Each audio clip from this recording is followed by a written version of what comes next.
dia, Shabbat Shalom para você, para todos nós, que nós possamos nessa manhã receber, o amor de Deus, a paz de Deus em nossos corações, e que você que está aí possa também nessa manhã ser agraciado com a presença do Senhor, com a palavra do Senhor, e que nós possamos ser cheios da sua presença, amém? Nós vamos fazer uma oração para nós darmos início ao nosso trabalho. Sem perceber, eu comecei a fazer o serviço lá no grupo da Escola de Mulheres. Depois que eu percebi, então eu pulei para cá agora. Então você que está entrando aí, seja bem-vindo, que o Eterno te abençoe, amém? Querido Deus, nós te louvamos, te agradecemos, te bendizemos em nome de Yeshua, por toda a bondade do Senhor, pelo teu amor, pelo carinho com o qual o Senhor nos trata. E nesse momento que nós vamos ministrar, Pai, a tua palavra, nós queremos pedir a unção do teu Espírito Santo, queremos pedir que o Senhor venha nos conduzir através deste ensino, que a palavra do Senhor seja proferida, Deus, dentro da tua verdade, que o Senhor me use apenas como tua boca e que a minha mente, o meu coração estejam totalmente, ó Deus, revestidos pelo poder do Senhor, que o Senhor guarde o meu coração, guarde os meus pensamentos e que a tua palavra seja proferida nessa manhã e que nós possamos alcançar a retidão, que nós possamos alcançar, ó Pai, as bênçãos do Senhor e também a sabedoria, porque nós temos a certeza de que é na tua palavra que nós temos a sabedoria para as nossas vidas,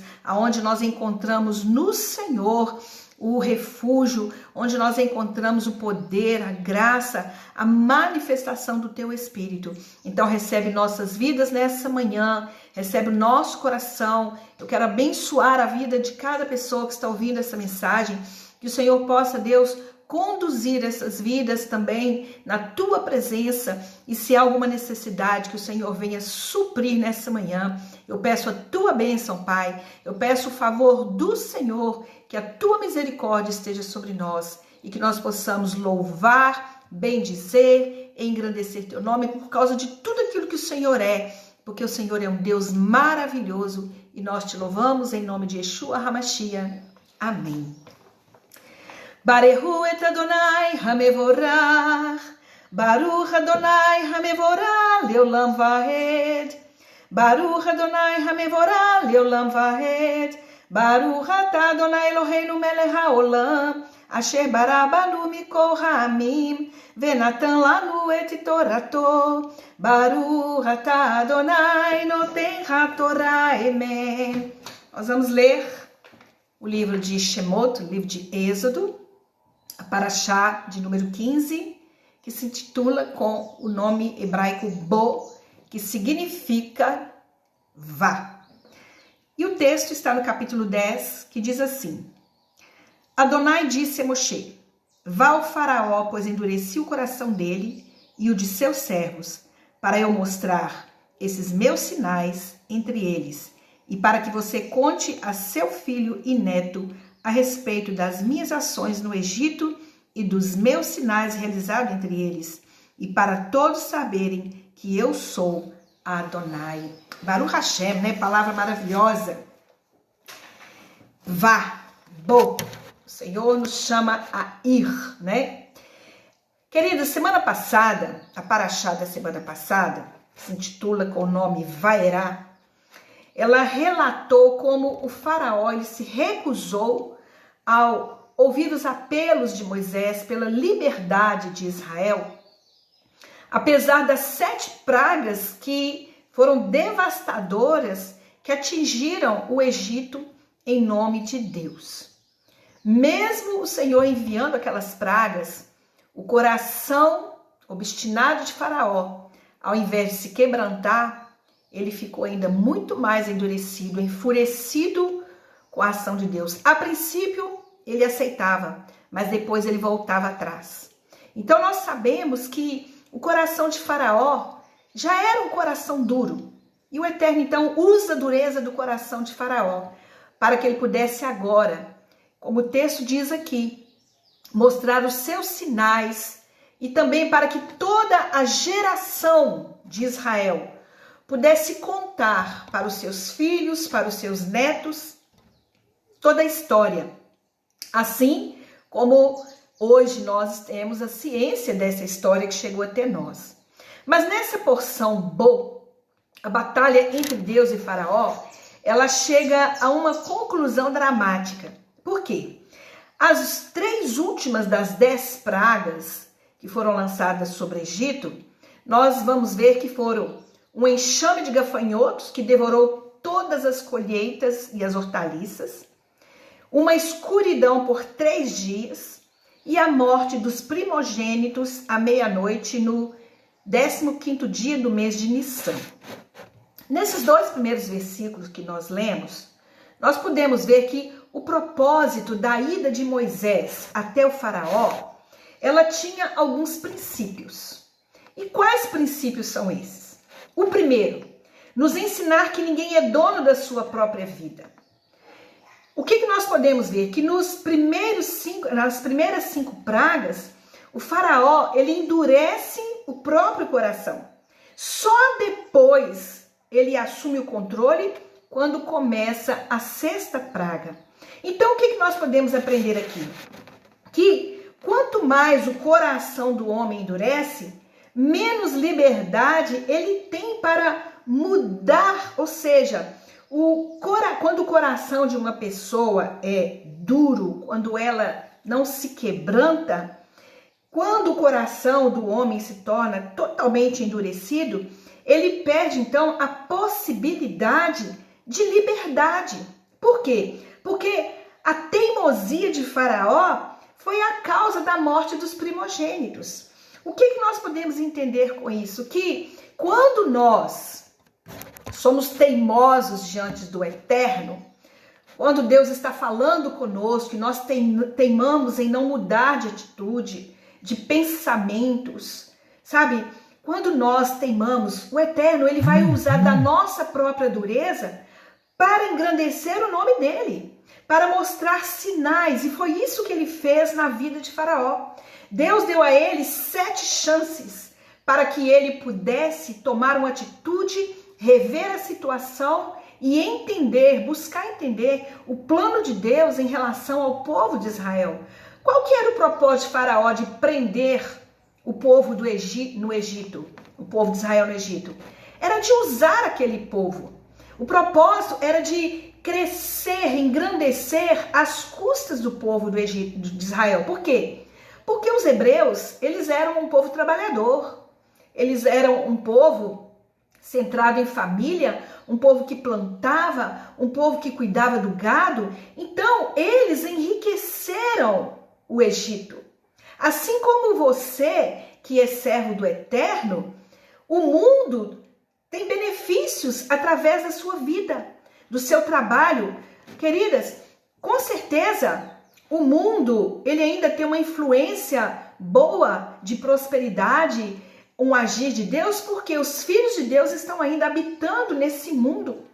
Porque o dia que formos tirados, o mundo será totalmente trevas.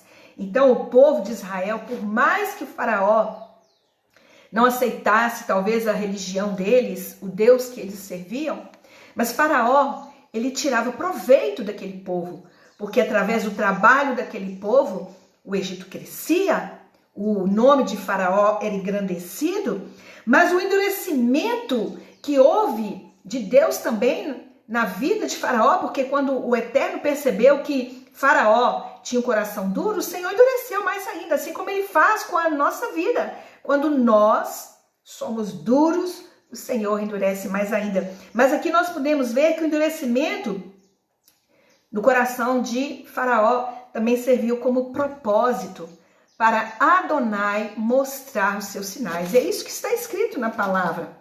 Para que você conte a seus filhos e aos seus netos, para mostrar como os sinais entre eu e eles.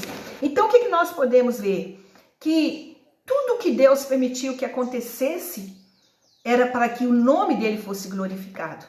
Olha, até as dificuldades que nós passamos, as bênçãos que recebemos, os milagres, tudo serve para engrandecer o nome do nosso Deus. Tudo serve para que o nome de Deus venha a ser conhecido. Mas aqui também nós podemos ver que o propósito da ida de Moisés até Faraó também era para que os sinais de Deus, eles fossem mostrados para os filhos da desobediência.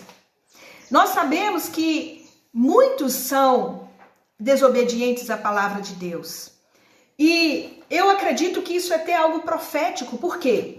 Nos fins dos dias, quando a geração que não se salvar, vamos dizer assim, que não quiseram servir o Eterno, que não dedicaram sua vida ao Senhor, que ouviram a palavra, mas que viraram as costas para Deus, que endureceram seu coração, eles vão ver, através dos sinais que vão acontecer, através daquilo que o Senhor fará com o seu povo, porque eu creio que o Senhor nos tirará num tempo de provação, Ele nos dará livramento no tempo da angústia.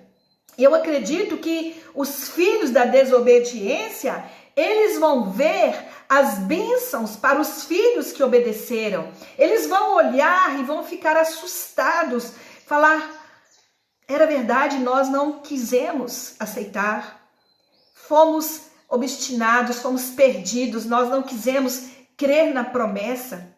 Então, queridas, eu acredito que essa palavra, ela se cumprirá nesse tempo, quando aqueles que não vão ser salvos, eles vão ver o poder de Deus manifestado em nossas vidas, e eles vão, então, chorar amargamente por causa disso. E é interessante que o texto aqui nos ensina que quem crê não precisa ver sinais, né? Nós que acreditamos, porque a fé, ela é automática. Quando nós cremos no Senhor de verdade, nós não precisamos de sinais. Os filhos da obediência, eles precisam apenas crer. Por isso que lá em Hebreus diz que a fé, né, é algo que não se vê, mas é algo que se espera. Se você crê no Senhor, você não precisa buscar sinais de Deus. Quantas vezes nós oramos e pedimos a Deus que Ele venha nos fazer sinais para mostrar que Ele nos ama. Queremos os sinais de Deus para provar o amor dEle pelas nossas vidas. Mas aqui nós aprendemos que os filhos da obediência, eles obedecem por amor ao Senhor. Nós servimos o Eterno não é pelas bênçãos que Ele nos dá, ou pelos resultados que obteremos lá na frente, mas é porque nós amamos o Senhor, nós desejamos Ele em nossas vidas.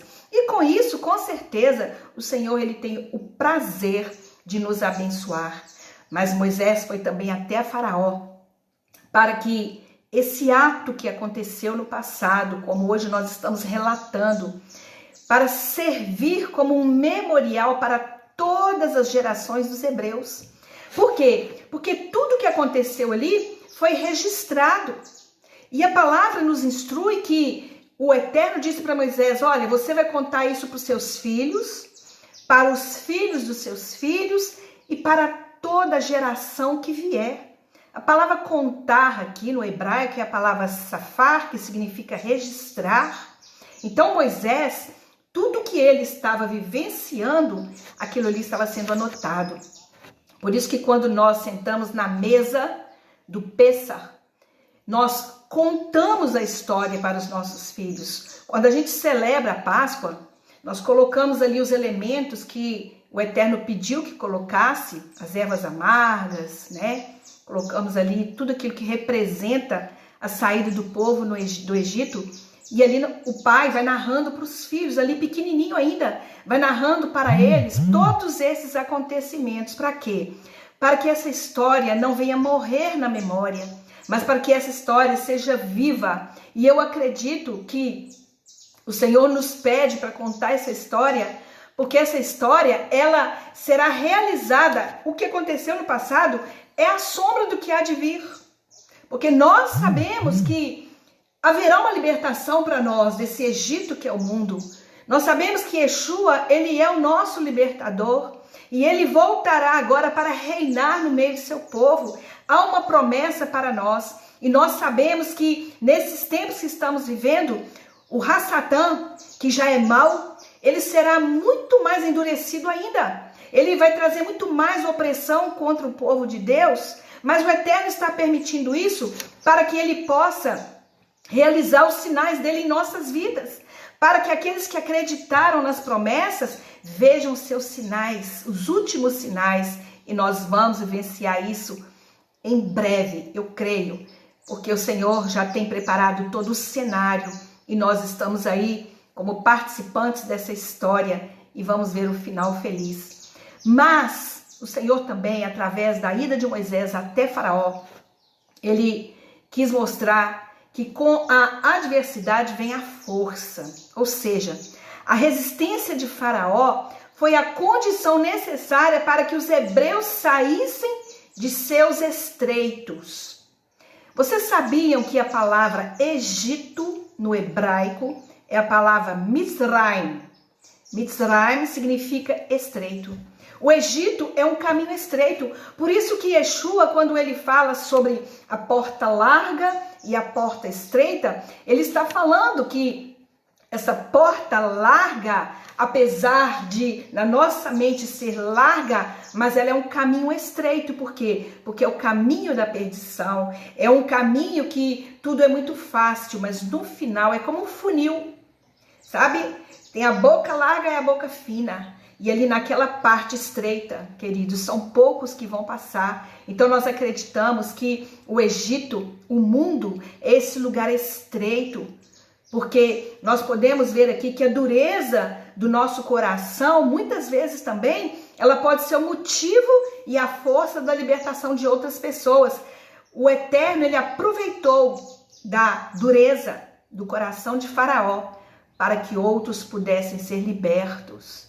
Aqueles que estavam ali naquele lugar estreito, lugar de opressão. Esse sentido de estreito significa um lugar de opressão, um lugar onde você não é livre. Era uma liberdade, entre aspas, porque eles construíram casas, plantaram campos, tiveram gado, mas a alma daquele povo estava cativa dentro do Egito.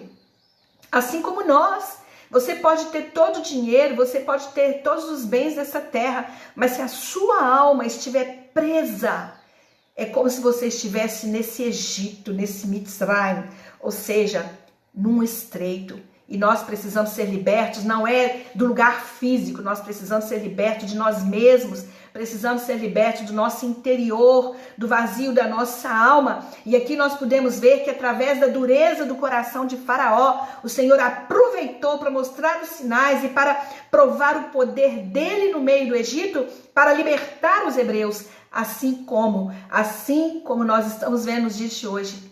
A Satã, o Senhor tem deixado que ele faça o que ele quer.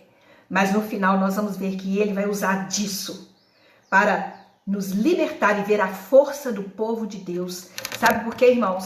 Nós precisamos ser esse povo que usa da força e do poder de Deus nesses dias.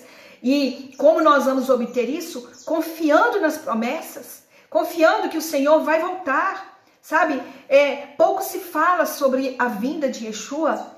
As pessoas pregam muito prosperidade, bênçãos, mas nós precisamos, nesses últimos tempos, alertar as pessoas para que elas estejam preparadas para essa saída do Egito. Porque o Satã, ele vai oprimir o mundo. E nós estamos vendo aí os faraós que estão se levantando na nossa política, nos países, as opressões estão acontecendo. Queridos, você entra nas plataformas aí da internet, você vai ver documentários, pessoas falando do que está acontecendo no mundo, os jornais falam. Olha o sistema do mundo como está e nós estamos cada vez mais oprimidos. Mas uma coisa é certa, quanto mais apertado nós estamos, pode ter certeza, mais está se aproximando a nossa redenção, mais está se aproximando. E uma coisa é que nós precisamos de aproveitar dessa opressão que o mundo está trazendo como influência sobre nós, mas nos fortalecermos em Deus, porque a libertação vai vir para aqueles que são fortes, para aqueles que perseverarem até o fim, para aqueles que não desistirem. Mas aqui resumindo essa introdução, o que essa porção ela tem como um ponto profético? Porque essa porção eu vejo ela como algo profético para o fim dos dias. Uma das coisas que nós vamos ver é que Adonai ele vai endurecer os corações dos desobedientes. Os sinais serão mostrados e seu povo será liberto do cativeiro do Egito. E nós podemos ver isso lá no livro de Mateus, capítulo 24, quando lá fala de quantas coisas que vão acontecer. E uma delas, queridas, nós vamos falar dela daqui a pouco, que é sobre a escuridão que virá. E nós precisamos estar preparados para esse tempo de escuridão. Não sei como isso vai funcionar. Deus até já me deu um sonho sobre essa visão da escuridão na terra. Não sei se será um apagão da internet, os meios de comunicação, se o sol se escurecerá. Eu sei que haverá um período de trevas, assim como houve no Egito. Mas aqui nós podemos ver que Mateus indica para nós que haverá sinais da vinda do Messias. E ele deixa isso muito bem explicado no livro de Mateus. Mas aqui no versículo 4, no capítulo 10, versículo 4, diz assim: de outra forma, caso você se recuse a deixar o meu povo sair, amanhã eu trarei gafanhoto a seu território. Olha que coisa mais interessante. Quando o Adonai, queridos, ele fala algo, né, e não é obedecido, aqui a gente aprende que ele traz juízo. Ele traz juízo sobre os filhos da desobediência. Mas uma coisa maravilhosa existe, que os filhos da obediência, eles são preservados. Por isso que lá no livro de Apocalipse diz que o Senhor nos livrará no tempo da tribulação. Então eu creio que haverá livramento para as nossas vidas. O Senhor, assim como ele cuidou do povo lá no Egito, porque as pragas não atingiram a casa dos hebreus, as nossas famílias também, nós seremos protegidos. Mas para isso, precisamos estar na presença do Senhor, precisamos estar em comunhão, num relacionamento íntimo, numa vida de oração, para que nós sejamos protegidos no tempo da provação. Mas aqui Moisés, então, ele adverte a Faraó sobre a 8ª praga, que é a praga do gafanhoto. E qual que foi a fala de Adonai ao Faraó? Até quando você vai recusar a me submeter? Deixe meu povo ir para me adorar. Adonai sempre desejou adoração. Essa semana nós falamos na Escola de Mulheres sobre a mulher samaritana. E ali, Yeshua, ele nos ensina a quem nós devemos adorar. E que é uma das coisas que nós, como povo de Deus, estamos deixando a desejar. Porque Yeshua, ele é adorado o tempo todo, mas nós esquecemos de adorar o Pai. Nós esquecemos de reverenciar o nosso eterno Deus, de priorizar o nosso Pai. E aqui nós podemos aprender que o próprio Eterno disse para Moisés falar para Faraó: deixe o meu povo ir para me adorar. A palavra adoração no hebraico não é essa palavra que leva essa conotação de cantar, de falar bonito, de dança. Não, isso não é adoração. Isso são meios que a gente usa para expressar o nosso interior diante do Eterno. Mas a palavra adoração é a palavra avodá, que significa serviço. Ele estava dizendo: deixe meu povo ir para me servir.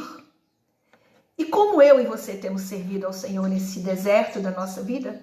Como tem sido o nosso serviço, a nossa adoração? Deus não quer música. Deus quer trabalho. Avad, trabalho. Deus quer que você trabalhe, que você coloque a mão na massa, que você corra atrás. Por isso Yeshua ainda intensifica: ide por todo mundo e pregai. Pregar é trabalhar para o eterno, é falar das coisas eternas, é servir uns aos outros, é nós prestarmos justiça, é colocarmos a bondade externada para fora, é termos compaixão dos outros. Quando nós servimos os outros, nós servimos ao Eterno. E o Eterno estava dizendo isso: eu quero que você, Faraó, deixe meu povo livre, para que eles possam me servir, para que eles possam prestar um culto a mim. Porque a palavra culto é cultura, é estilo de vida, é modo de caminhar. Então é isso que o Eterno deseja, que o seu povo viva. E por que ele deixou a Torá? Porque a Torá, ela identifica a vontade de Deus, como que Deus quer que eu viva, como que Ele quer que eu sirva a Ele, como que Ele quer que eu cultue a Ele. Podemos cantar? Podemos, mas servir ao Senhor é andar em obediência. Aí o que nós podemos ver aqui? Que Faraó, continuou com o coração duro. Mas, queridos, lá em Joel diz que ai daqueles que nos impede de adorar Adonai, ele será consumido pelos gafanhotos. Se alguém te impedir de servir o Eterno, ele vai ser consumido pelos gafanhotos. Nós veremos esses sinais, sabe? Muitos serão consumidos. Já houve algumas pragas do gafanhoto aí há um tempo atrás, ano passado, mas nós vamos ver que muitos serão consumidos pelo gafanhoto. Porque, queridos, Adonai, ele queria que seu povo o adorasse com liberdade e não no meio de uma mistura, no meio da idolatria. Adonai, ele sempre desejou exclusividade. Você é exclusividade dele. Ele não quer que nós edifiquemos um altar a ele em terra estranha. Por isso ele queria tirar o seu povo dali. Porque no Egito é um lugar de mistura, é a Babilônia, sabe? Eu fico assim, às vezes, tão absurdada com essa mistura que existe no meio cristão, porque cada um quer servir a Deus à sua maneira, sabe? Colocar os objetos que deseja. Vamos ver lá na história sobre Jeroboão e Roboão. O Senhor não aceitou a adoração de Jeroboão porque vinha com mistura. Ele edificou um altar onde o Senhor não desejou. A palavra tem instrução para nós e o Eterno queria que Faraó libertasse o povo para que eles pudessem fazer a ele o verdadeiro culto, servir a ele no lugar certo, sem idolatria, sem mistura. Sabe, meu querido, a Bíblia diz lá em Apocalipse, no capítulo 17, no capítulo 18 também, que existe uma Babilônia e a Babilônia tem as suas filhas. Que filhas são essas? São aquelas que foram tiradas da Babilônia e criaram também seus modelos, suas doutrinas. E nós podemos ver que o Senhor não agrada disso, porque ele tem para ele um povo. E esse povo é aqueles que obedecem seus mandamentos. Ele não criou uma religião, ele separou um povo a partir de Abraão. Ele separou esse povo para adorá-lo, para servi-lo nessa terra. E ele vai governar esse povo e nós seremos servos do Senhor. E receberemos todos os benefícios que a terra nos oferece. E agora aqui no capítulo 10, versículo 7 diz: os servos do faraó disseram-lhe, por mais quanto tempo esse homem será uma ameaça para nós? Deixe o povo ir e adorar Adonai, o Deus deles. Você ainda não entendeu que o Egito não está sendo destruído? Em seguida, Moshe e Aarão foram trazidos ao faraó outra vez e ele lhes disse, vão, adorem Adonai seu Deus. Mas quem irá exatamente? Moisés respondeu, iremos com nossos jovens e idosos, nossos filhos e filhas. Iremos com nossos rebanhos e gado, pois nós precisamos celebrar uma festa a Adonai. Irmãos, agora Faraó, ele manda chamar Moisés e Arão e diz para eles, ide e adorai o Senhor teu Deus. Mas o Faraó também, nesse exato momento, ele faz uma pergunta para Faraó. Quem vai com vocês? E aí ele vai e fala que vai todo mundo. Vai todas as famílias, todos os bens que eles adquiriram, os gados. Mas aí Faraó, ele até queria permitir a saída. Mas aqui o texto está dizendo que ele só iria permitir a saída dos homens adultos. Porém, Moisés explica a ele o cerne do monoteísmo. Ele diz aqui, todos nós, jovens, velhos, homens, mulheres, devemos estar diante de Deus, igual a como um único indivíduo. Todos nós devemos participar do relacionamento com o divino. Todo Israel deveria ir para comungar com Deus no deserto, porque Deus criou cada um de nós. Mas Faraó, ele foi esperto.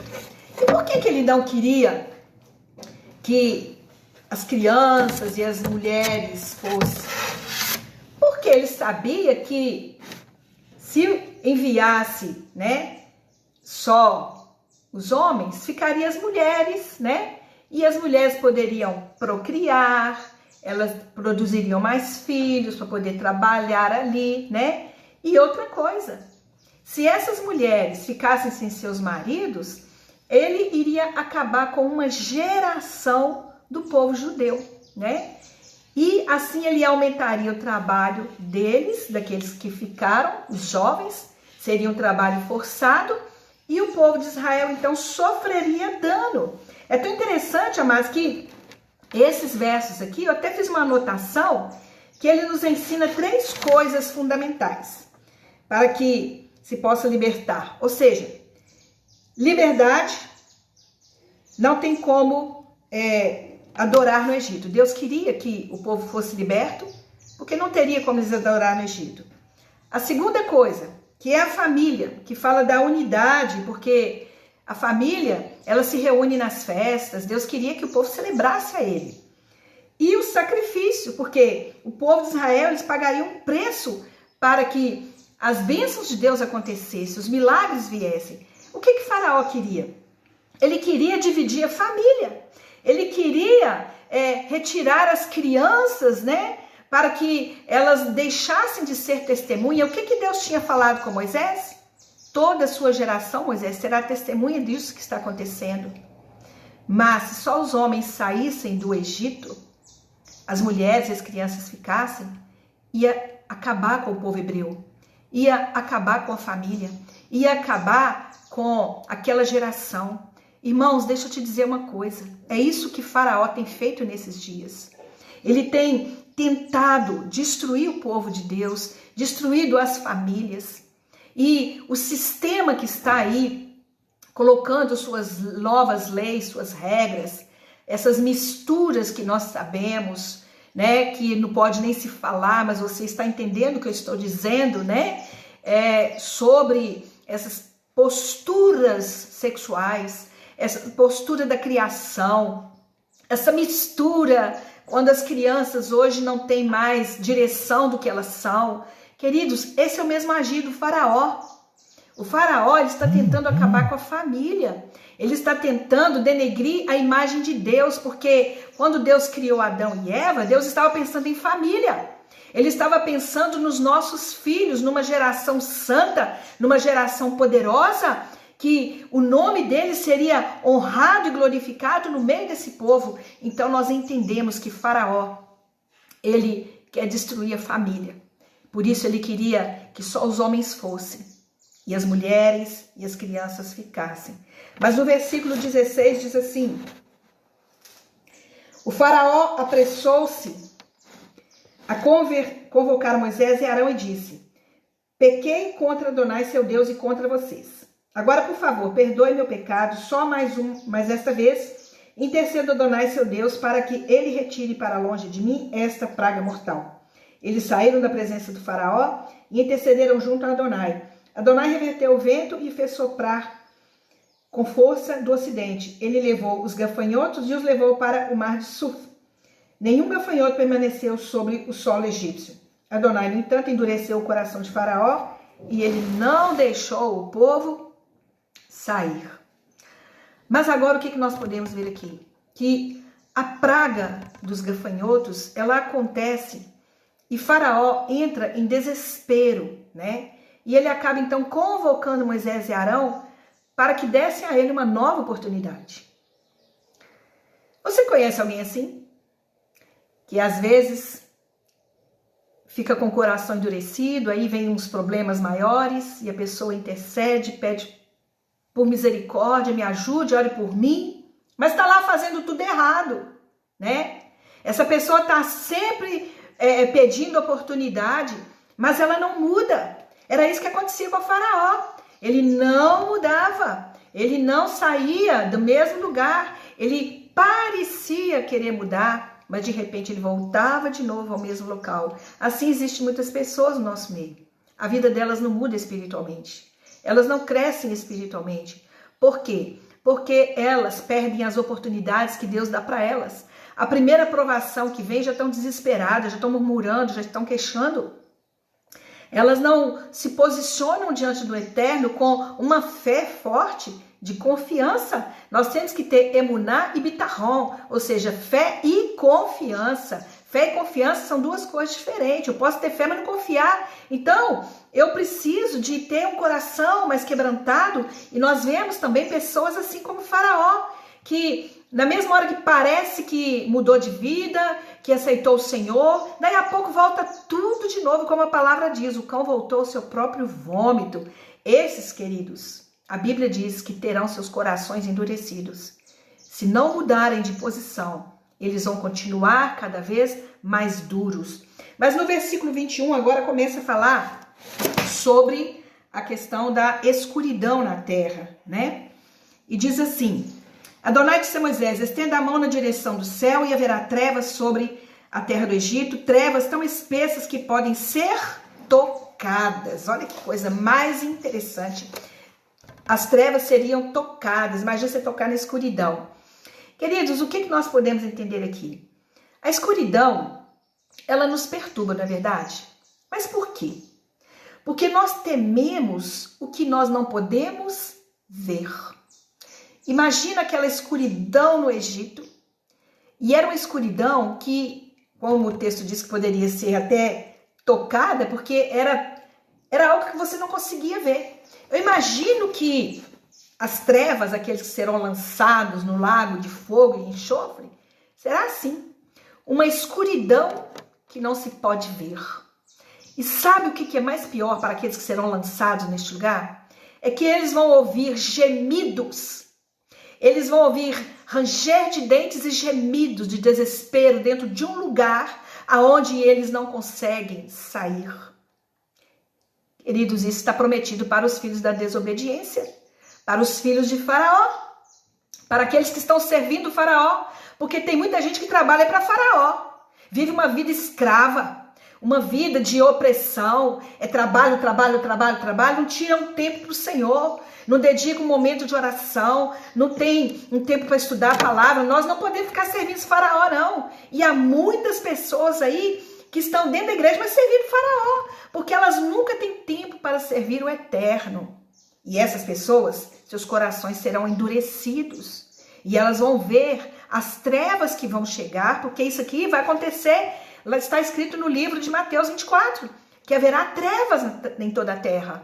Então, nós sabemos que os acontecimentos do passado, eles serão vivenciados no futuro.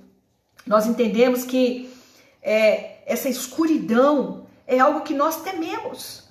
Imagine você num lugar onde você não consegue enxergar nada. Nada.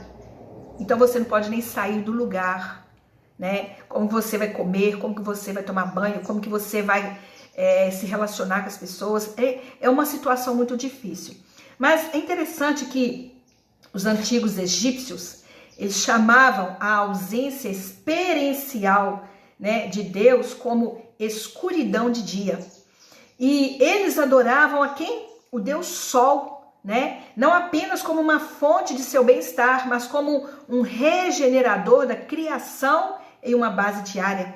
O rei, ele era venerado como o filho de Ra, que é um dos deuses do Egito, né? E a encarnação, que era a própria encarnação viva do Sol. E o renascimento solar. E ele era um elemento salvador central na religião egípcia. Então, o que nós podemos entender? Que é por isso que não é por acaso que a escuridão, ela une essas 3 últimas pragas que Deus lança contra o Egito. Por quê? O Deus Ra, que é o Deus Sol, é o Deus que é celebrado lá em dezembro, né? Deus Solis Invicto, que nós temos que ter cuidado com os Papai Noel da vida, porque Yeshua, ele não é o Deus Sol, ele é o Sol da justiça, né? E aqui nós sabemos que o Deus Sol, ele ainda tem sido adorado por muitos aí, o Deus de Constantino tem sido adorado por muitos. E aqui a palavra nos ensina então que essas 3 pragas últimas, elas vão unir, né? O que Deus está fazendo contra o Egito. Os gafanhotos, eles escurecem o quê? A face da terra, né? E nós podemos ver isso aqui no capítulo 10, versículo 5. Ou seja, quando os gafanhotos vieram, a terra ficou como que escuridão, coberta por gafanhotos. É um tipo de escuridão, né? E a escuridão que se segue, ela será tão densa que, como o texto diz, ela poderá ser tocada. mas também a morte dos primogênitos, ela ocorre numa profundidade da noite. Então, as últimas 3 pragas, a praga dos gafanhotos, a praga das trevas, da escuridão e a praga da morte dos primogênitos, tudo isso está relacionado, queridos, a trevas, porque a morte é trevas. A Bíblia diz que o salário do pecado é a morte, é trevas, é apagar, é deixar de ter vida. E quantas pessoas estão morrendo nos dias de hoje? Será que nós não estamos vendo essa escuridão na terra? Será que o cavalo da morte já não está solto? Será que nós já não estamos vivenciando aqueles que já estão recebendo esse juízo de Deus? Não estou dizendo que todos que morreram estão... Mas é porque a terra sofre agonia e muitos vão ser não é injustiçado, muitos serão acometidos, porque nós estamos dentro desse mundo e o mal, ele vai assolar a terra, queridos. Por isso nós precisamos de buscar a luz, que é Yeshua.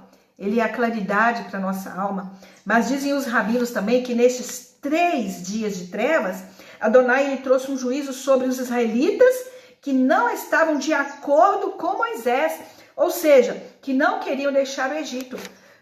O texto diz que essas trevas, elas não acometeram a casa dos hebreus, mas os hebreus desobedientes, eles viram as trevas. Então isso significa que se nós não estivermos posicionados em Deus, quando o juízo vier, nós também vamos sofrer dano. Por isso é tempo de nós nos consertarmos, né? É hora da gente sair de dentro desse Egito que está aí oprimindo o povo, não é verdade? No versículo 24 diz assim: o faraó chamou Moisés e disse: vão, adorem Adonai, deixem apenas seus rebanhos e gado, seus filhos podem ir com vocês. Moisés respondeu: perceba também que precisamos possuir o que sacrificar e apresentar como oferta queimada, para que ofereçamos sacrifícios a Adonai, nosso Deus. Nosso gado também irá conosco. Nem mesmo um casco será deixado para trás, pois precisamos escolher alguns deles para adorar Adonai, nosso Deus, e não sabemos de quais deles necessitaremos para adorar Adonai até chegarmos lá. No entanto, Adonai endureceu o coração de Faraó e ele não lhes permitiu partir. O Faraó lhes disse: saiam da minha frente, é melhor que vocês não vejam meu rosto outra vez, pois no dia em que o virem de novo, morrerão. Moisés respondeu: você disse bem, não verei mais o seu rosto. Palavra forte, né, amados? Aqui, o faraó, ele se mostra novamente teimoso e não admite, né, uma derrota total, mesmo depois de 9 aflições. Depois de passar por 9 aflições, né? Ele até permite que o povo vá, mas ele fala para que o gado fique. Mas olha como Moisés é estratégico. O coração de Moisés já tinha dentro dele algo que Deus havia colocado. Por quê? Deus não falou com Moisés que queria sacrifício de animais. Ele só fala isso quando ele pede o primeiro sacrifício ali no Egito mesmo, né? Quando matou aquele cordeiro.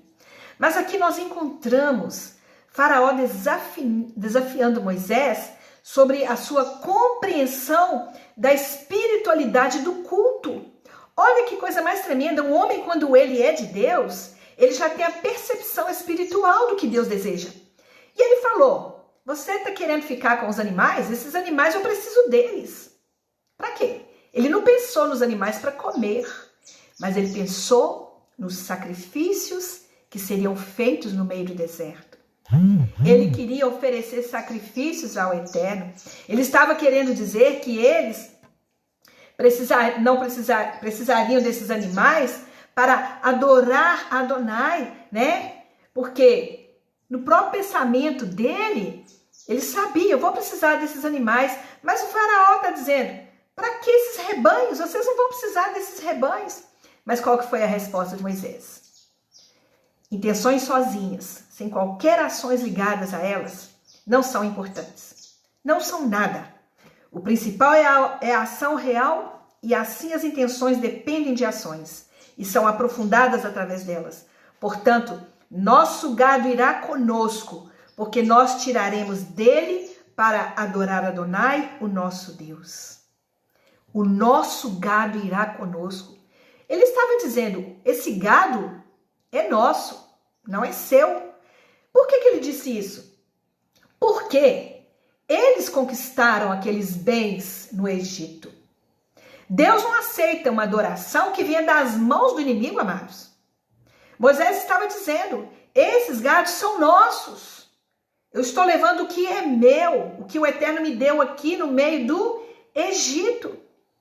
Então nós estamos levando aquilo que nós conquistamos. E eu quero usar do que Deus me deu para eu adorar o meu Deus no deserto. Isso acontece com a nossa vida, amados. Aquilo que nós conquistamos nessa terra não é para alimentar Faraó, não, viu? Se você está usando dos benefícios que Deus te dá para alimentar Faraó, você está jogando dinheiro fora e está prestando um culto idólatra. Mas use dos benefícios que Deus te dá para o reino de Deus. Use daquilo que Deus te dá para adoração ao Eterno, porque quando você serve as pessoas, você está servindo ao Eterno. Deus não precisa de animal, Deus não precisa de sangue, mas Ele conhece as intenções do nosso coração. E aqui Moisés mostra que a adoração dele, ela estava alinhada com a entrega das suas próprias ações. O que é isso? A fé sem obras não é nada. Ele poderia servir o Eterno lá no deserto, né? Mas se ele não levasse os animais, o que ele iria oferecer ao Eterno? Ele teria que oferecer algo que ele conquistou no seu período de trevas, de tribulação no Egito. Então, queridos, eu tenho certeza que nós temos algo que Deus nos deu nesse mundo que servirá como adoração ao Eterno, que servirá para prestar serviço ao Eterno. E esses animais, além de servir como alimento, eles serviriam também para sacrifício. E Moisés já entendia dessas coisas, porque o Deus que o chamou colocou sobre ele o Ruach, para ele discernir o que Deus quer. E nós precisamos desse mesmo Espírito para discernir o que Deus quer. No capítulo 11, versículo 1 e 3 diz assim: Adonai disse a Moisés, trarei mais uma praga sobre Faraó e Egito, e depois dela ele permitirá a sua saída daqui. Quando ele permitir que saiam, os expulsará completamente. Fale agora ao povo que todo homem deve pedir a seu vizinho e a toda mulher, a sua vizinha, joias de ouro e de prata. Adonai tornou os egípcios bem dispostos para com o povo. Além disso, Moisés era considerado pelos servos do faraó e pela população um grande homem na terra do Egito. O que nós podemos ver aqui? Que quando nós damos um bom testemunho, onde nós estamos, nós seremos recompensados, ou seja, considerados. O que Moisés fez? Ele falou, olha, vocês vão aí nos vizinhos e nós vamos recolher ouro, prata, porque nós precisamos levar isso para o deserto. Mas por que Moisés queria levar ouro e prata? Ele já estava pensando no tabernáculo. Ele já estava pensando naquilo que seria algo que ele iria construir para o Eterno. Assim como Davi quis construir uma casa para o Senhor, Moisés também, ele desejou um lugar para o Senhor. E é interessante que foi o próprio Adonai que pediu esses objetos, porque eles iriam construir o tabernáculo. É interessante que o tabernáculo ele foi construído com ouro e prata, mas também com as sucatas que eles trouxeram do Egito. Significa que no meio do povo de Israel tinha pessoas mais abastadas, como tinha também aqueles que eram menos favorecidos, porque em todo lugar existe assim, pessoas que têm condições melhores e outras não têm, mas todos poderiam contribuir. E assim foi. Tudo que eles levaram do Egito foi para o benefício do reino de Deus. Deus queria manifestar a sua glória e ele usou tudo aquilo que eles conquistaram no Egito, tanto ouro e prata, como também coisas menos favorecidas, vamos dizer, de muito valor, que são as sucatas, né, as coisas que eles levaram. E aqui a gente aprende isso, que Moisés ele era bem considerado no meio dos egípcios. Então, eles conseguiram levantar, né, mais renda. O que nós podemos fazer, né, queridos? Quando nós somos bem-sucedidos no Egito, somos considerados, até o ímpio, ele vai nos abençoar. sabe? Eu me lembro uma vez, quando uma igreja que eu frequentava estava numa construção, um empresário que não tinha nada a ver com o sistema religioso, desejou abençoar a obra. Então, a gente entende que Deus usa quem Ele quer para abençoar a obra, por causa da consideração que nós temos da nossa popularidade diante das pessoas. E agora aqui no versículo 4 e 8, nós podemos ver o seguinte, no capítulo 11, tá? Diz assim, Moisés falou, eis o que Adonai diz, por volta da meia-noite eu passarei pelo Egito, e todos os primogênitos da terra do Egito morrerão, desde o primogênito faraó, sentado no trono, até o primogênito da escrava que trabalha no moinho, e todos os primogênitos do gado. Haverá uma lamentação horrenda em toda a terra do Egito. Nunca houve nada semelhante a isso, e jamais haverá outra vez. No entanto, não se ouvirá nem mesmo o rosnado de um cão contra o que pertence ao povo de Israel, nem contra as pessoas, nem contra os animais. Desse modo, vocês perceberão que Adonai faz distinção entre egípcios e Israel. Distinção. Ele distingue quem é dele. Aqui nós podemos ver, então, queridos, que nesse caso aqui, todos os egípcios, eles passariam pela punição. Mas será que todos mereciam ser punidos, né? Seria uma punição coletiva? Quando nós olhamos lá em Apocalipse, capítulo 18, deixa eu abrir aqui rapidinho. Se você tem sua Bíblia aí, também abra para confirmar comigo. Apocalipse, capítulo 18, versículo 4. Diz assim, ó.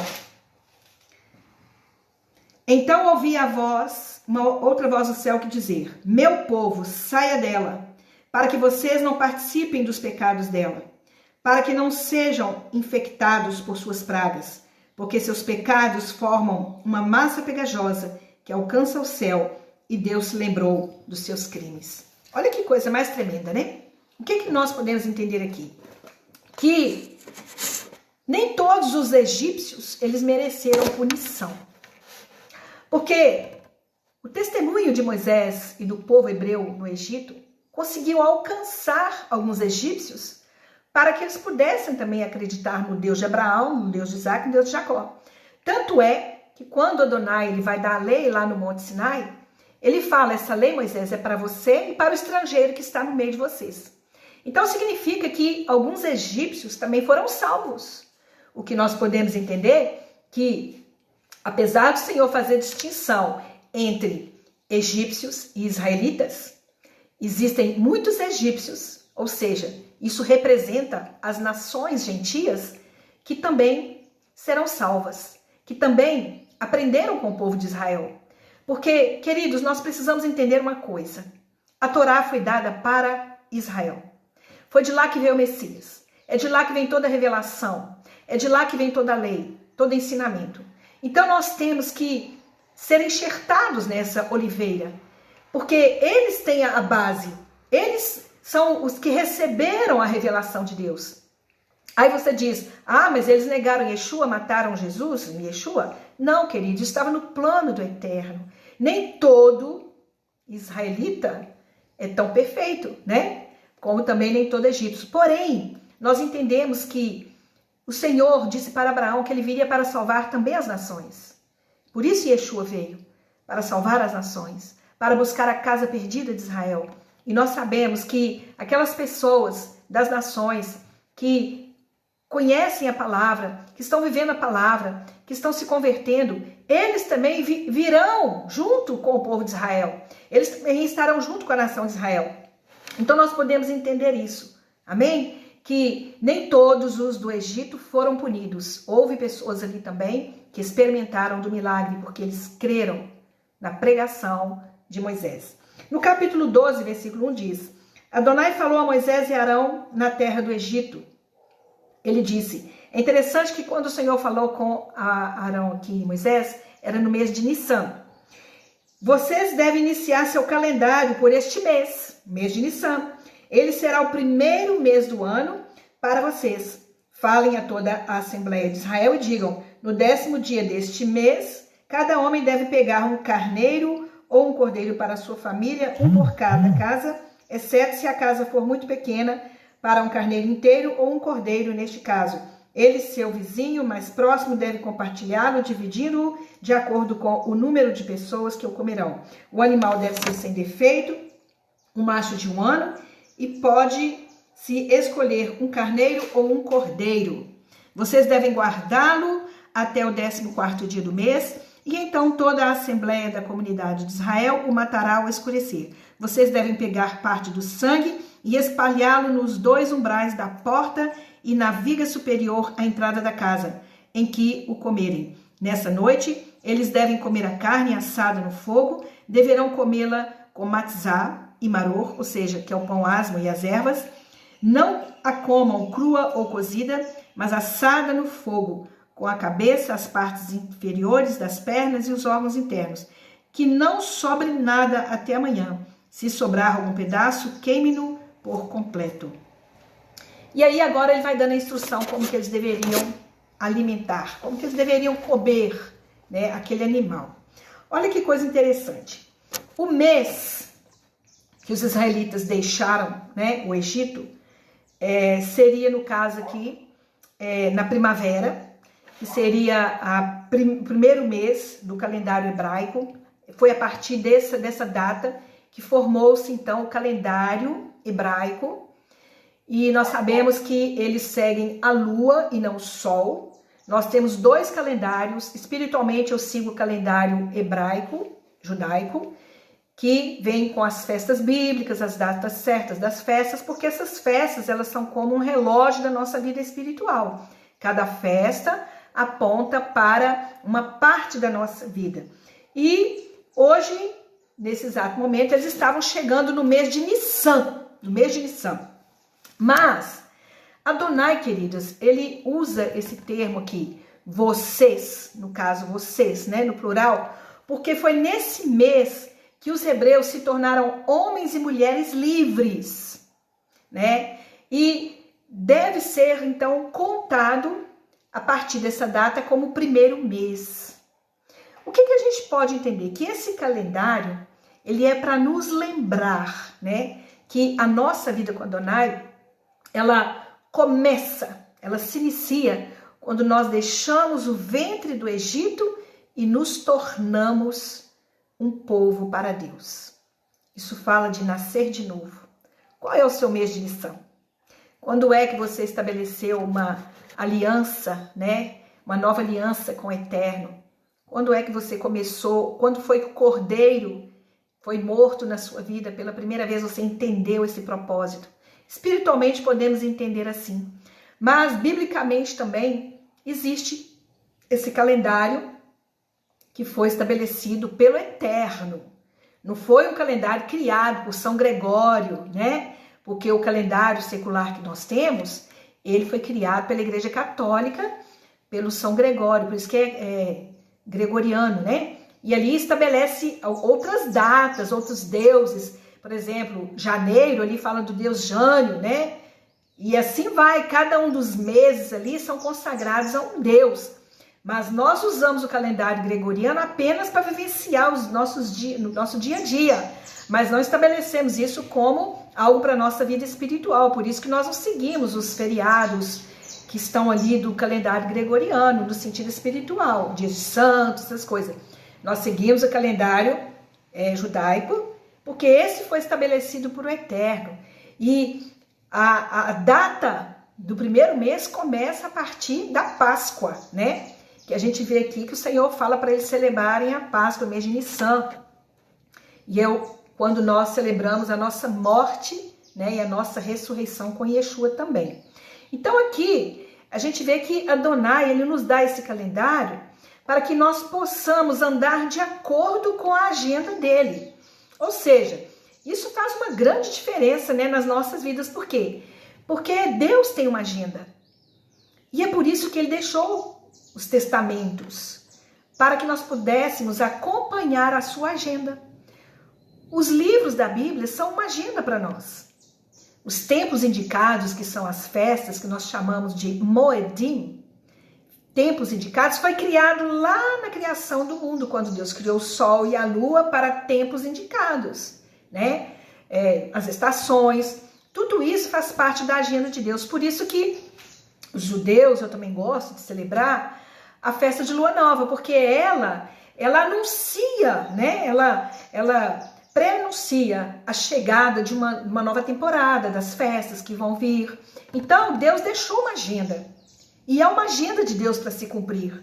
E nós precisamos estar dentro dessa agenda de Deus. E ela começa na nossa saída do Egito, que é o Pêssar, a Páscoa. Então, nós sabemos que o Apocalipse vai se cumprir, porque ele também faz parte da agenda de Deus. E nós estamos assim, sabe, orando para que o Senhor venha abreviar os dias, para que o Senhor possa andar rápido com esse relógio, né? Mas se você quiser saber em que hora nós estamos, é só olhar para os acontecimentos que estamos vivenciando e olhar para Israel. No versículo 3 e 5 aqui, nós podemos ver o seguinte, que do capítulo 12, fala que o animal deve ser sem defeito, né, de 1 ano, poderia ser um cabrito, um cordeiro, um animal de 1 ano. Então, o que nós podemos ver aqui? Que o tempo, ele é sagrado e ele é marcado de uma maneira bem particular aqui. O Senhor começa nesse capítulo falando sobre o tempo. E qual que é a marca que evidencia esse capítulo? Essa data do mês de Nissan. Aqui está falando do cordeiro. E o que o texto diz? Que cada família teria que ter um cordeiro, né? Mas, queridos, deixa eu te dizer uma coisa. Para o Pêssar, para o nosso Pêssar, só há um cordeiro. E ele foi suficiente para todos nós, que somos o povo de Deus, que somos a família de Deus. Vocês estão entendendo? Lá no Egito, havia cada clã. E cada um teria que ter o seu cordeiro, fazer seu sacrifício, passar o sangue nos umbrais da porta, porque quando o anjo da morte viesse, ele ia ver a marca daquele sangue e ia ver que ali havia vida. Por quê? Porque aquele cordeirinho que morreu, ele trouxe vida para aquelas pessoas. Mas nós sabemos que como povo de Deus, sendo Yeshua o cabeça e nós o seu corpo, só existe um cordeiro, que é o próprio Messias, Yeshua. Ele é o cordeiro da família de Deus. Nós não precisamos de tantos cordeiros, sabe? Cada família é um cordeiro. Não, nós precisamos do cordeiro, que é Yeshua, porque nós somos a família. Nós somos o povo que Deus separou. Então nós não precisamos mais de tantos cordeiros, porque o único cordeiro, o Cordeiro de Deus, que tira o pecado do mundo, ele foi entregue para que a nossa vida pudesse ser salva. E hoje as nossas vidas, nossa casa, ela é marcada por esse sangue, que quando o espírito da morte vier, o Cordeiro estará ali nos protegendo o seu sangue. E nesse capítulo aqui, Adonai, ele dá então a instrução como deveria ser a saída do povo do Egito. A primeira coisa, eles deveriam fazer uma refeição noturna, porque ao redor das casas dos israelitas, os primogênitos, né, dos egípcios, eles seriam abatidos pelo anjo da morte. Ou seja, significa que quando o Senhor vier trazendo juízo, irmãos, será num período onde houver trevas, noite. E aqui o texto está dizendo que quando o juízo vier, nós deveríamos estar dentro da nossa casa, com a nossa família, resguardados, comendo do cordeiro. E esse comer do cordeiro é a palavra de Deus. Nós precisamos preparar esse ambiente para esses dias, chamar nossas famílias, nossos esposos, os maridos, os filhos, os netos, trazer a eles a consciência de que isso vai acontecer. Deus mandou Moisés avisar o povo, Deus usou profetas para avisar o povo, Deus enviou Yeshua e hoje ele tem levantado homens e mulheres também como boca dele para anunciar que Yeshua HaMashiach está vindo com juízo. E que nós precisamos estar dentro das nossas casas, unidos com a nossa família. Eu até acredito que esse período aí do Covid é uma oportunidade de nós estarmos reunidos, orando, buscando o Senhor. Mas as pessoas hoje só reúnem para comer, para poder festejar, para divertir. Sabe, nós precisamos buscar o Senhor, como aqui diz, uma refeição noturna. Isso fala de estar em vigília e comendo da palavra de Deus, porque quando o juízo vier, nós estaremos salvos, porque há um sangue do Cordeiro que está nas portas da nossa casa. Mas é interessante também que as ombreiras manchadas de sangue, elas evocam uma imagem de nascimento, porque pela manhã, através daquelas portas, né, havia ali um sangue que mostra que aquelas pessoas estavam deixando o Egito, deixando o caminho estreito e surgindo agora como um povo livre. Aquelas marcas ali do sangue, elas explicam isso. Porque o que eu posso entender? Que eles pintaram aquelas portas ali porque eles estavam reivindicando uma nova identidade como povo de Deus. Eles estavam ali tornando pública a sua libertação. E nós sabemos que só assim nós podemos realmente receber essa libertação. Queridos, nós precisamos dar esse passo como o povo de Israel deu para nos tornarmos um povo livre, né? E como que foi que eles se tornaram um povo livre? Eles marcaram as suas casas. É interessante que eu na minha casa, eu tenho em todas as portas uma mezuzá. E dentro dessa mezuzá, eu coloco o versículo de Deuteronômio, Shema Israel, Adonai Eloheinu. Por que a gente usa, e foi estabelecido o uso da mezuzá, que está lá em Deuteronômio, nos umbrais das tuas portas? Porque, queridos, quando as pessoas passam pela porta da sua casa, elas vão ver uma marca. Aquilo ali é para te identificar. Aqui não. Aqui está separado. Essa casa está selada. E nós precisamos ter esse selo em nossas vidas também espiritualmente. O sangue do Cordeiro sobre nossas vidas. Porque o Senhor quer trazer para nós uma nova identidade. E quando vier o juízo de Deus, a nossa casa estará marcada. A nossa casa estará selada. Eu falo casa física e casa espiritual também. Porque por que o judeu ele coloca a mezuzá na porta? Porque quando ele sai para a rua, ele põe a mão ali e ele lembra: eu preciso amar a Deus sobre todas as coisas. Porque o mundo lá fora vai conquistá-lo. Vai aparecer muitas ofertas, adultério, mentira, pecado.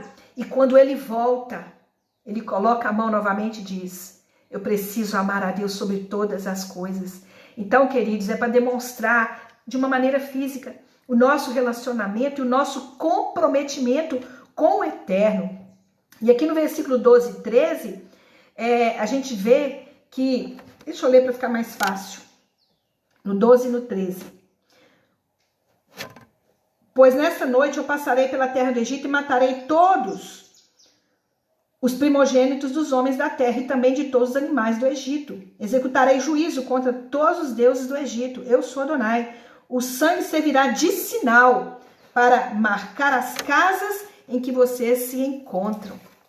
O sangue será como sinal. Então, o que nós podemos ver aqui? Que Adonai, ele precisaria, né, no caso de marcar as ombreiras da casa aqui, de quem eram os israelitas e de quem eram os egípcios. Por que o Senhor quis que marcasse? Para diferenciar, queridos. E a resposta está no versículo 13 aqui, ó, quando diz: o sangue servirá de sinal para marcar as casas em que vocês se encontram. Quando vir o sangue, passarei por sobre, ou seja, Pessah, por sobre vocês, quando eu ferir a terra do Egito, o golpe mortal na terra. Então, significa que esse sangue nas ombreiras das casas era para diferenciar quem realmente estava ligado às coisas do eterno, né? E esse é o desafio para nós nesses dias também, queridos. Nós precisamos continuar marcando as nossas vidas e selando as nossas vidas para que nós possamos ter um verdadeiro relacionamento com o eterno. Nós já estamos acabando, viu, queridos? O sangue também ele seria um sinal para os israelitas e não para o próprio Deus. Por quê? Porque Deus já conhecia o coração daquelas pessoas, não é verdade? Né? É interessante que eu estou vivendo um problema nesses dias. O meu pai, ele perdeu a memória e ele está numa casa de idosos. Só que nós não podemos ir lá ver ele. Isso tem sido uma tortura para mim, para os meus irmãos, porque a gente não pode visitá-lo por causa do Covid e nem trazer ele para nossa casa, porque há uma imposição. Então, tem sido uma angústia. E quando você vai lá visitar ele, você pode ficar no portão e eles trazem ele até assim ao pátio e de longe, do lado da rua, você pode ver ele de longe. Sabe, queridos, meu pai, você chama por ele, ele não te reconhece mais. Ele não me reconhece, né? Você chama, pai, eu tô aqui, e ele não responde, não sabe quem eu sou mais. Mas eu sei quem ele é. Ele é o meu pai. E assim é o eterno. Ele olha para nós, ele sabe quem nós somos. Vocês são meus filhos. Então, o fato de nós marcarmos as nossas casas, o fato de eu jejuar, o fato de ler a palavra, o fato de pregar o evangelho, sabe, de gastar tempo com o Senhor, isso é para a gente lembrar para a gente mesmo quem nós somos em Deus. É para nós não nos esquecermos de quem nós somos em Deus, porque Ele sabe quem nós somos. Ele não precisaria daquelas marcas, ele poderia passar ali e saber quem é quem. Mas eu preciso me identificar. Eu preciso mostrar que verdadeiramente eu estou na posição que ele deseja. E é tão interessante que, ao pintar as suas portas ali, os israelitas, eles estavam reivindicando a sua própria identidade, né? Eles se marcaram como, não como escravos agora, mas como pessoas livres. Porque o escravo, ele sempre leva uma marca, não é verdade? Eles colocam um selo ali no burro, não, esse burro aqui é meu. E o escravo também, ele levava uma marca. Mas é interessante que o próprio apóstolo Paulo, ele fala, eu trago no meu corpo as marcas de Cristo, as marcas do Messias. E aqui nós podemos ver que os israelitas, marcando as ombreiras das portas com sangue, eles deram então o primeiro passo em direção à redenção, né? A de se nomearem. Ou seja, nós estávamos oprimidos, mas agora nós estamos determinados a nos libertarmos. Esse é o chamado de Deus para você hoje. Talvez você está aí opresso, um jugo de Faraó, mas coloque esse sangue na sua testa. Se separe, entre para a sua casa, como Yeshua disse, no seu secreto, busque a presença do Senhor, coma do pão da vida, coma da palavra de Deus e marque a sua casa, a sua vida com esse sangue. E lembre-se, você é filho de Deus, você é filha de Deus e o inimigo não pode contra a sua vida. Ele não tem força para destruir você, a não ser que o Eterno permita. E ele não nos dará nenhum jugo, sabe? Porque o Senhor ele veio para nos libertar, pelo contrário, ele veio para tirar o jugo e trazer sobre nós aquilo que é manso e que é suave. E no versículo 25 diz assim: quando chegarem à terra que Adonai dará a vocês, como ele prometeu, devem celebrar esta cerimônia. Quando seus filhos perguntarem o que significa essa cerimônia, digam: este é o sacrifício do Pêssar, de Adonai, pois Adonai passou pelas casas do povo de Israel no Egito, quando ele matou os egípcios, mas poupou nossas casas. O povo de Israel curvou a cabeça e adorou. Então o povo de Israel foi e realizou o que Adonai ordenara, e Moisés e Arão, isso é o que fizeram. Queridos, o sacrifício ele leva ao quebrantamento e à adoração. Quando a gente entende o que Deus está fazendo na nossa vida, quando a gente permite ser, sabe, ser deixado, ser dominado pela vontade de Deus, Deus vem e nos abençoa. Aquele povo entendeu. E o mais que eles entenderam é que tudo que eles estavam vivendo naquele momento serviria de ensinamento para toda a geração. Ao ensinar os seus filhos sobre esse êxodo, eles obtiveram, como nós também podemos obter, uma maior apreciação e compreensão, né, mais profunda de nós mesmos, né? Ou seja, quando você entra para dentro da sua própria vida, você pode rever os seus próprios conceitos. E aqui nós aprendemos que quando eles entenderam a vontade de Deus e que tudo que eles estavam vivendo serviria de testemunho para todas as gerações, para mim e para você, porque hoje nós estamos aqui contando essa história, nós estamos relatando que aquele Deus que agiu naquele tempo é o mesmo Deus que age hoje em nossas vidas. E nós sabemos que quando nós entendemos a vontade de Deus, a única coisa que nós podemos fazer é abaixar as nossas cabeças diante dele e adorá-lo, porque o sacrifício ele leva ao quebrantamento e à verdadeira adoração. É interessante que no versículo 34 diz assim: o povo pegou a massa antes de sua fermentação e embrulhou as amassadeiras com suas roupas, pondo-as sobre os ombros. O povo de Israel fez o que Moisés disse. Eles pediram aos egípcios joias de prata, de ouro e roupas.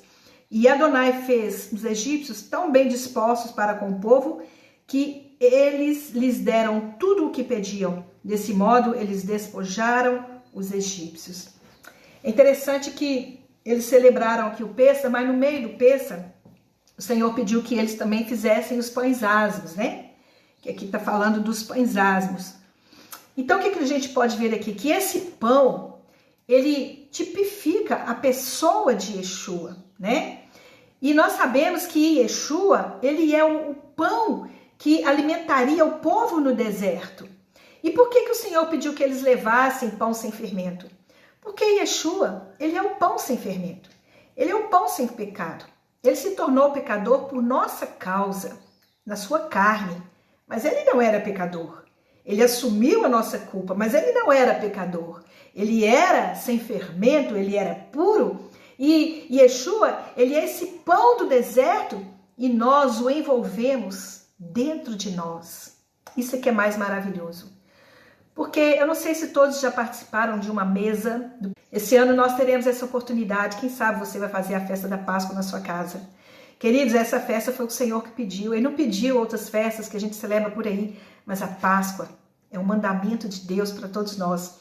E nós podemos vivenciar isso, porque quando a gente pega aquele pão e parte ali no meio, ali tipifica o pão que é Yeshua, que foi partido em nosso favor, mas uma parte daquele pão é guardada, é escondida, e no final da festa, esse pão é devolvido à mesa. Isso fala da primeira e da segunda vinda de Yeshua. Depois nós vamos dar uma aulinha sobre a Páscoa, e vocês vão ver como que é tão maravilhoso. E agora aqui nós podemos ver que a saída do povo do Egito seria muito rápida, e não haveria tempo deles prepararem as suas malas, porque o Senhor falou: olha, vocês vão comer durante a noite, rápido, e de manhã, assim que o sol, né, vocês já vão partir, mas não levem pão com fermento. Por quê? A massa ia levedar no meio do caminho, eles iriam perder todo o pão, e o Senhor deixou então esse requisito para eles, né?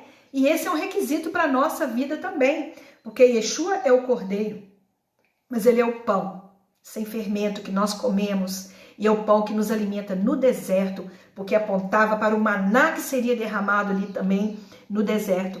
Então, queridos, aqui nós podemos ver que essa saída rápida, ela fala de três coisas, que está lá escrita na palavra em Romanos, em Coríntios, que diz assim, que são três requisitos para a nossa vida.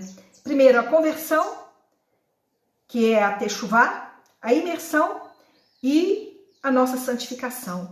Nós precisamos disso, de uma verdadeira techuvá, que é arrependimento. Precisamos do batismo. Se você não passou pelo batismo, precisa passar pelas águas, porque tipifica a sua morte para o mundo e agora o seu renascimento para Deus, e a santificação, que é por meio da palavra.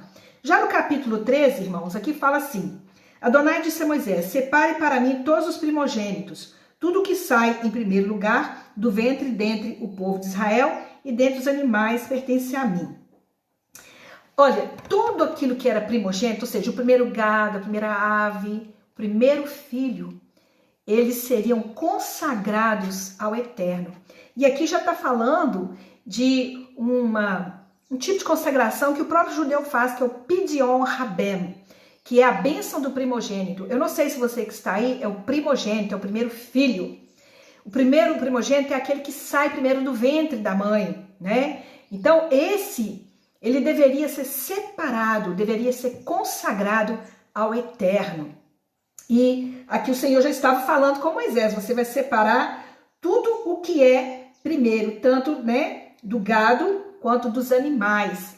Já no versículo 8, ele mostra aqui como que eles deveriam celebrar. Ele fala assim: nesse dia você dirá a seu filho, isso é por causa do que Adonai fez por mim quando eu saí do Egito. Além disso, servirá a você de sinal sobre sua mão e de recordação entre seus olhos, para que a Torá de Adonai esteja em seus lábios, pois com mão forte Adonai os tirou do Egito. Aqui está falando tanto da Hagadá, da peça. O que é Hagadá? É o cerimonial. Isso tudo que Deus mandou Moisés fazer. Pega o cordeiro de 1 ano, que não seja doente, separe sua família. Isso é um cerimonial que é feito todos os anos por nós, por aqueles que celebram a Páscoa. Mas ele fala também: separe o primogênito, consagre o primogênito. Já no versículo 13, ele manda ele construir um objeto. Ele fala assim: além disso, isso servirá a você de sinal sobre sua mão e de recordação entre seus olhos, para que a Torá esteja nos seus lábios, né? Então ele está falando aqui do teflim. Vocês já viram os judeus que eles usam um elemento que eles rodam a corda do braço, tem uma caixinha aqui na testa? Então, isso é chamado de teflim. E esse teflim foi criado baseado nesse versículo aqui. O que é o teflim? O teflim, ele fala sobre a nossa redenção, que deve ser como um sinal na mão, na testa, como um memorial, entre os nossos olhos, né? Para que a Torá do Senhor possa estar na nossa boca. Então, nós somos instruídos a lembrar. Por que o judeu usa esse instrumento? Para ele não esquecer disso, que a palavra de Deus tem que estar como um alvo, né, olhar para frente, no coração, para que ele possa proferir essas palavras pela sua boca. Mas eu quero concluir, terminando aqui a nossa paraxá de hoje, no versículo 14 ao 16, eu vou ler para vocês entenderem. Quando, em um tempo futuro, seu filho lhe perguntar: que é isso? Diga-lhe: com mão forte Adonai nos tirou do Egito, da casa da escravidão. Quando Faraó não estava disposto a nos deixar partir, Adonai matou todos os primogênitos da terra do Egito, dos homens e dos animais. Este é o motivo de eu sacrificar a Adonai todo primogênito que sai do ventre dentre os animais. Mas o meu filho primogênito eu resgato. Isso servirá de sinal sobre sua mão, sobre sua fronte, como uma faixa em torno de sua testa, em que Adonai nos tirou do Egito com mão forte. Então o tefilim é esse instrumento, será? Ele ainda fala como uma faixa. Então por isso que o judeu usa aquele instrumento. Algumas pessoas falam: que é isso? Coisa esquisita, né? Mas está na palavra. Queridos, aqui tem uma grande revelação para nós, né? Aqui está dizendo o seguinte, que quando seus filhos perguntarem, vocês vão dizer que Adonai, com mão forte, os libertou. Por que Adonai pediu que consagrasse todos os primogênitos dos filhos de Israel? Porque todos os primogênitos dos filhos dos egípcios foram mortos, receberam juízo. Então, Deus pediu que separasse os primogênitos. E por quê? Porque isso apontava para o seu primogênito. Aqui está dizendo: mas o meu filho primogênito eu resgato. O judeu tinha que resgatar, ou seja, pagar uma indulgência, eu esqueci o nome aqui. Ele tinha que fazer uma consagração, uma separação daquele primeiro filho, daquele primeiro animal, e consagrar ao Eterno. Mas o Eterno disse para Moisés assim: o meu primogênito eu mesmo resgato. Quem disse isso, queridos? Foi Adonai. E quem é este filho que ele resgataria? Yeshua. Muitos dizem que é o próprio Israel, porque Deus chama Israel de filho primogênito, primeiro povo que ele separou. Mas nós entendemos que, além de Israel ser primogênito de Deus, Yeshua é aquele que ele resgatou. Lembra que Yeshua morreu? Mas a palavra de Deus diz que ao terceiro dia o seu primogênito ressuscitou. E por quê? Porque todos nós, mortos para os nossos delitos e pecados, em Yeshua, no futuro, ressuscitaremos com ele. Amém?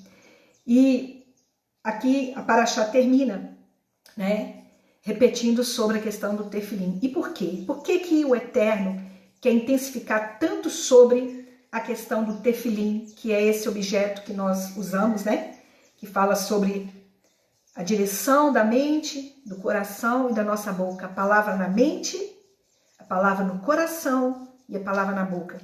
É interessante que, eu não sei se vocês sabem, sobre gematria.